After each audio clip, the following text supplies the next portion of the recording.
नमस्कार दोस्तों, stock market studies में फिर से एक बार आपको बहुत-बहुत स्वागत है। तो आज यहाँ पे मैं डिस्कशन करूँगा 2 कंपनीज़ के बारे में और दोनों ही एक ही सेक्टर से बिलॉन्ग करते हैं और दोनों ही कॉम्पिटिटर है। और जो सेक्टर के बारे में बात करूँ और उस सेक्टर से कंपनी नंबर 1, नंबर 2 ये दोनों कंपनी नंबर 1, नंबर 2 पोज़ीशन में है। बहुत सारे दोस्तों का कमेंट्स था, सर इसके ऊपर एक डिटेल्स वीडियो बना के दीजिए। अगर इस दोनों कंपनी के ऊपर अगर किसी भी कंपनीज़ को चूज़ करें तो किसको करें? देखिए किसको करना है और किसको छोड़ना है वो आपके हाथ में होगा। मैं आपको सारे पैरामीटर्स जो मैंने कलेक्ट किया वो मैं आपके साथ शेयर करूँगा। उसके बाद डिसीज़न आपका ही होगा और डिसीज़न आपको लेने में आसानी होगा, तो उसके लिए इस वीडियो को ज़रूर देखिए। तो चलो देख लेते हैं आज के इस डिटेल्स के बारे में। तो उससे पहले चैनल को सब्सक्राइब नहीं किया तो ज़रूर कर लीजिएगा इस तरीके से इन्फॉर्मेशन और अपडेट्स पाने के लिए। सबसे पहले देखिए जो कंपनी का जो प्रोडक्ट है वो है क्या एडिबल ऑयल। देखिए सोया ऑयल साथ ही साथ सनफ्लावर ऑयल तो इस तरीके से जो ऑयल्स है वो ज़्यादा से ज़्यादा इंडिया में यूज किया जाता है। और सोया ऑयल एडिबल्स ऑयल बनाने वाला इंडिया में बहुत सारे कंपनीज है। उनमें से दो लीडर्स पिलर के बारे में यहाँ पे डिस्कशन करूंगा। तो सबसे पहले जो कंपनीज है इसके बारे में डिस्कस करूंगा वो है अदानी ग्रुप के सबसे पॉपुलर कंपनी जिसका नाम है अदानी विल्मर। तो अदानी विल्मर के बारे में बात करूँ तो इस कंपनी का जो प्रोडक्ट का ब्रांड है वो है फॉर्च्यून। आप सभी जानते हैं फॉर्च्यून जो रिफाइंड ऑयल है तो वो ही इसका ब्रांड है। चाहे वो रिफाइंड ऑयल हो चाहे वो देखा जाए तो आटा हो साथ ही साथ आप देखेंगे तो अलग अलग जो प्रोडक्ट है इसका कितने सारे प्रोडक्ट कंपनी बना के रखा। तो एक एडिबल ऑयल इंडस्ट्रीज के साथ साथ एडिबल ऑयल इंडस्ट्रीज में मार्केट शेयर के हिसाब से लीडर प्लेयर है अ, अदानी वेलमार। और सेकेंड जो कंपनी है वो मैं आपको डिस्कशन करूंगा, उससे पहले इसके बारे में डिस्कशन कर लूँ। तो कंपनी के देखिए मार्केट लीडर है एडिबल ऑयल में, इंडिया के लीडर कंपनी है। उसके साथ टॉप 10 एफएमसी सेक्टर्स के ऊपर भी कंपनी का नाम आते हैं। 23 मैन्युफैक्चरिंग यूनिट्स है और 113 से भी ज़्यादा हाउस होल्ड रीच पॉइंट्स है जहाँ पे कंपनी खुद का प्रोडक्ट स्टोर करते हैं। डिस्ट्रीब्यूशन नेटवर्क कितना है? 5,720 से भी ज़्यादा इसका डिस्ट्रीब्यूशन नेटवर्क है। तो कंपनी का जो प्रोडक्ट है, कंपनी का प्रोडक्ट आप देखेंगे तो company soybean oil, palm oil, sunflower oil, rich जो ब्रेन ऑयल है, साथ ही साथ मस्टर्ड ऑयल, साथ ही साथ आप देखेंगे तो ground nut oil, coconut oil. तो इस तरीके से जितने सारे ऑयल्स कैटेगरी है वो सारे ऑयल्स कैटेगरीज में कंपनी काम करते हैं। जिस सेक्टर्स के ऊपर कंपनी काम करते हैं देखिए इसका ऑयल के ऊपर जो प्रोडक्ट्स बनते हैं तो एडिबल ऑयल से जो खाना पीना स्पेशलिटी फैट से जो क्रीम केक है तो उसके ऊपर भी इसका प्रोडक्ट बनते हैं। और साथ ही साथ जो चॉकलेट्स है साथ ही साथ आइसक्रीम है।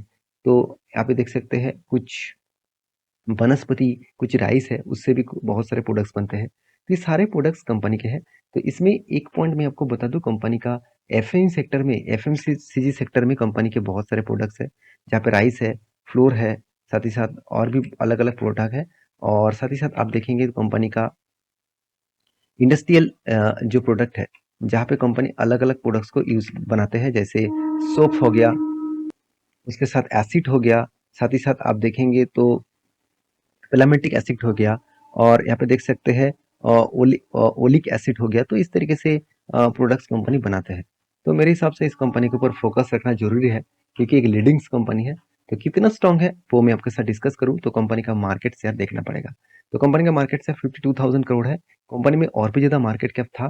कंपनी के ऊपर भारी भरकम गिरावट देखने को मिला, 850 से कंपनी 350 तक आ गया था। 50% क्रैश हो गया था क्योंकि अदानी के ऊपर एक हिंडनबर्ग रिपोर्ट आया, एक फ्रॉड का आरोप लगाया गया। उसके बाद बिग क्रैश देखने को मिला और आज करंट प्राइस के हिसाब से 400 करोड़ के आसपास देखने को मिला है। पी रेशियो कितना है? 85.9 के आसपास है।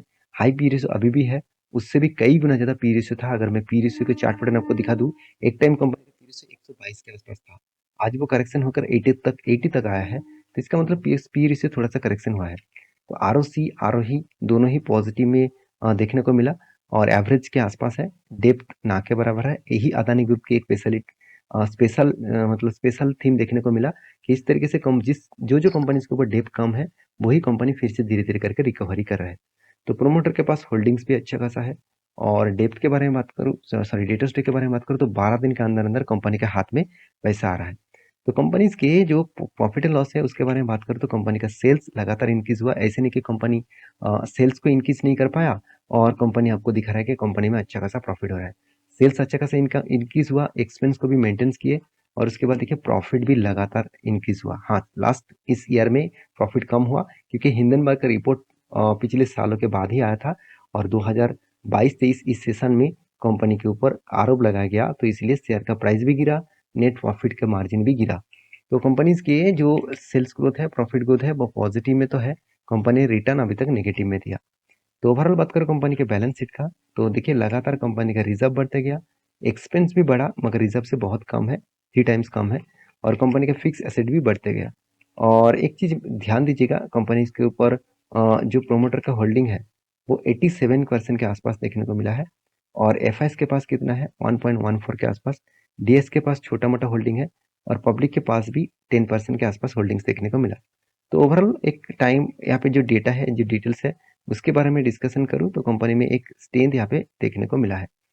तो रही बात नेक्स्ट जो कंपनी है उसके बारे में, तो उससे पहले चार्ट पैटर्न में अदानी वर्ल्ड मार्केट दिखा दूं। तो यहाँ पे देखिए कुछ इस तरीके से ट्रेड बना, तो मैं आपको पहले भी मेंशन किया कि जब इस तरीके से कंटिन्यूसली बाइंग ट्रेड बनता है तो इसके लिए मैं इंतजार करता हूँ कभी भी उसी रेंज को टेस्ट करे, उसके बाद मैं एंट्री लूंगा और टारगेट लेवल यहाँ तक हो सकते हैं। अगर यहाँ से इस लेवल को टच करे और आपको एंट्री बनेगा और 33% का गेन आपको इस लेवल तक देखने को मिलेगा। इसके लिए आपको जरूर फोकस होना चाहिए अदानी विल्मर के ऊपर, क्योंकि भारी भरकम गिरावट के बाद फिर से वो रिवर्सल करने का कोशिश कर रहा है, क्योंकि जो पॉइंट से वो स्टार्टिंग हुआ था, जैसे उसको जर्नी दिखा था, वही जर्नी लेवल में कंपनी पहुंच चुके हैं। नेक्स्ट जो कंपनी है उसके बारे में डिस्कशन करूँ, उसका नाम है पतंजलि। तो पतंजलि फूड्स के बारे में बात करूँ तो इस कंपनी बहुत पॉपुलर कंपनी है, रामदेव बाबा जी का कंपनी है, और इस कंपनी एक्चुअली इसका हर कोई प्रोडक्ट आपको इसका मॉल्स में दिखेगा। तो पतंजलि का जितने सारे शॉप सेंटर्स है उसमें आपको इसका प्रोडक्ट दिखेगा। और एडिबल्स ऑयल, सोया ऑयल्स, सनफ्लावर ऑयल्स, तो इस सेक्टर में इंडिया के सेकेंड लार्जेस्ट कंपनी है। और इस कंपनी के बारे में डिटेल्स डिस्कशन करूँ तो आपको एक अच्छा खासा स्ट्रेंथ दिखेगा। तो जैसे आप डाबर हनी से लेकर डाबर सॉरी माफी चाहता हूँ, डाबर हनी नहीं, इसका जो हनी है, साथ ही साथ न्यूट्रेला है, साथ ही साथ आप देखेंगे देखिए जो ऑयल है सनफ्लावर, और साथ ही साथ मस्टर्ड ऑयल, उसके साथ बहुत सारे न्यूट्रलाइट प्रोडक्ट्स इस कंपनी के हैं। तो कंपनी की एक जो बिजनेस मॉडल्स है, वो कंपनी धीरे धीरे करके खुद का जो प्रोडक्ट है वो लंबा लिस्ट कंपनी मार्केट में लॉन्च किया। जब मैं पतंजलि के स्टोर में जाता हूँ, मैं भी जाता हूँ, तो तब मैं देखता हूँ पतंजलि का बहुत सारे प्रोडक्ट्स है जो पतंजलि ने खुद मार्केट में लॉन्च किए। तो ऐसे नहीं कि दूसरे के प्रोडक्ट वो बेच रहे हैं, खुद के प्रोडक्ट ही बेच रहे हैं। और इस बेसिस में क्या इस कंपनी का ग्रोथ बढ़ सकते हैं, मैं आपको बता दूं। तो चलो मैं आपको सारी डिटेल्स दिखा देता हूँ। सबसे पहले देखिए कंपनी का अ, अभी कंपनी का मार्केट कैप कितना है, 45,000 करोड़ के आसपास है। तो मार्केट कैप के हिसाब से इंडिया का सेकेंड लार्जेस्ट कंपनी है। अगर इसका मैं कंपेटिटर दिखा दूं तो अदानी का कितना 52,000 और पतंजलि का कितना 45,000। तो पतंजलि का एक पॉइंट मुझे अच्छा लगा, कंपनी डे फ्री कंपनी है, एनुअल इनकम भी अच्छा खासा है, और कंपनी के जो पी रेशियो है वो भी एक रीजनेबल प्राइस है। हाँ, ज्यादा है फिर भी अदानी ओइल मार्ट से कम है, ये बात सही है। R O C R O average level के आसपास है। अगर मैं इस कंपनी के बैलेंस शीट के बारे में सॉरी प्रॉफिट एंड लॉस के बारे में बात करूँ तो कंटिन्यूसली कंपनी सेल्स को इंक्रीज किया, और इस बार कंपनी ने हाईएस्ट सेल्स मेंटेन किया और एक्सपेंस को भी मेंटेन किया। सब कुछ मेंटेन करने के बाद कंपनी के हाथ में आया नेट प्रॉफिट।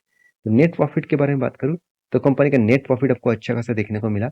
और यहाँ पे देखिए सेल्स का ग्रोथ, कंपनी का प्रॉफिट का ग्रोथ, कंपनी का सीएजीआर का परसेंटेज, ये सब कुछ आपको पॉजिटिव दिखा। और एक चीज मैं आपको बता दूं, जो कैश फ्लो है उसके बारे में बात करूँ तो कैश फ्लो भी इंक्रीज हुआ। अगर एक चीज और भी बता दूं, कंपनी का जो कैश फ्लो है इस बार कंपनी का कैश फ्लो नेगेटिव में आया। तो ऐसे नहीं कि कंपनी पैसा नहीं उठा पा रहा है, मार्केट में पैसा उठा पा रहा है, इस बार कंपनी के हाथ में पैसा नेगेटिव्स में आया। तो इन्वेस्टर के बारे में बात करूँ तो प्रोमोटर से लेकर एफआईडीएस पब्लिक हर किसी के पास इन्वेस्टमेंट है। तो दोनों कंपनी के ऊपर फर्क क्या है वो आपको मैं यहाँ पे दिखाऊंगा, और वो आपको दिखेगा एंजल वन के वेबसाइट में। तो एंजल वन के ऊपर आपने अभी तक डीमेट अकाउंट ओपन नहीं किया तो आप हमारा लिंक से अकाउंट ओपन कर सकते हैं।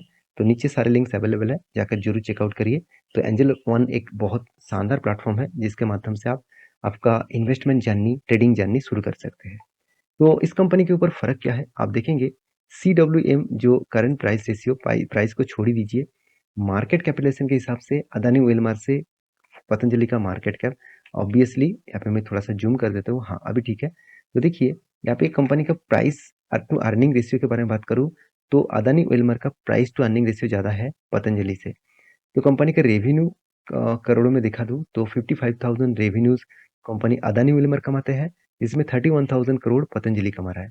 तो उसके साथ कंपनी का देखिए ओपीएम ऑपरेटिंग प्रॉफिट मार्जिन यहाँ पे गड़बड़ी हुआ अदानी विल्मर में, क्योंकि 3% के आसपास है और जहाँ पे पतंजलि के पास 4% के आसपास है।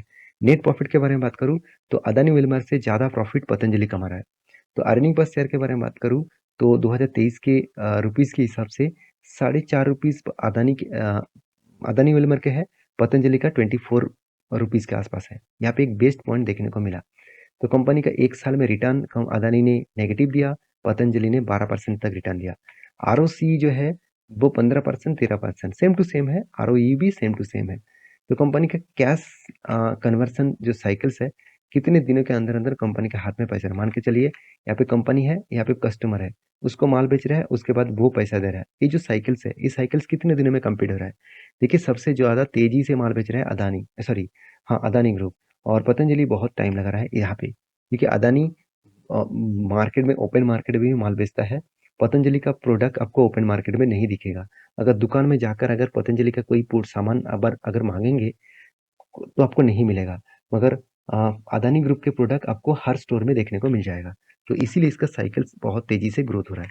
तो जो यहाँ पे देख सकते हैं इन्वेंटरी टर्नओवर रेशियो है, वो भी सेम टू सेम लेवल से। तो दोनों कंपनी के जो फ़र्क है मैं आपके साथ डिस्कस कर चुका हूँ, अंतर डिस्कस कर चुका हूँ। तो अभी पतंजलि का चार्ट पैटर्न दिखाना बाकी है। देखिए पतंजलि के चार्ट पैटर्न्स के बारे में बात करूँ तो बहुत ज़्यादा वोलेटिलिटी है।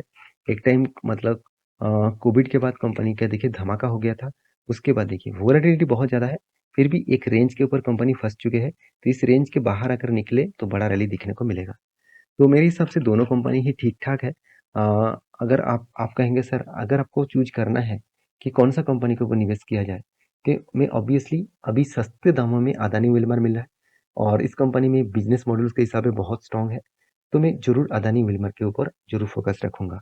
ऐसे नहीं कहूँगा कि पतंजलि खराब कंपनी है, मैं दोनों के कंपैरिज़न में मैं अदानी को ऑब्वियसली नंबर 1 रखूँगा। सेकंड पोज़ीशन में ऑब्वियसली पतंजलि है। तो आपका राय क्या है? ज़रूर मुझे कमेंट्स करके बता सकते हैं। तो ये वीडियो अच्छा लगे तो प्लीज़ लाइक करना, चैनल को ज़रूर सब्सक्राइब करना। Thank you.